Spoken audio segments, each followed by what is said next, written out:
Ever bought a pair of jeans that don't just fit right? Don't worry, I'm about to show you how to fix that. So there are three things that I'll be working with this trouser.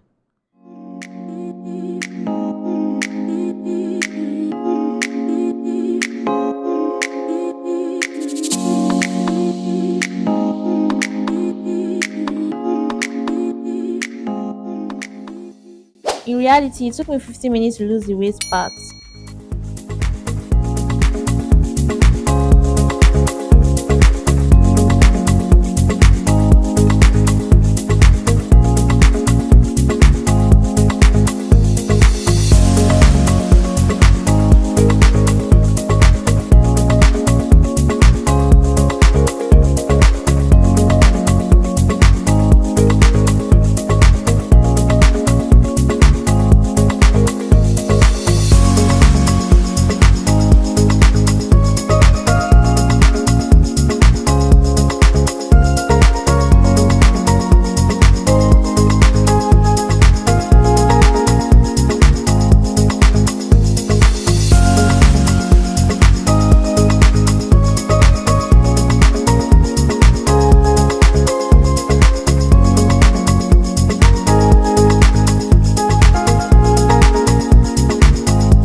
Hold on, don't throw this off yet.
Would you try this technique? Kindly let me know in the comment section below and follow my page for more DIY sewing hacks.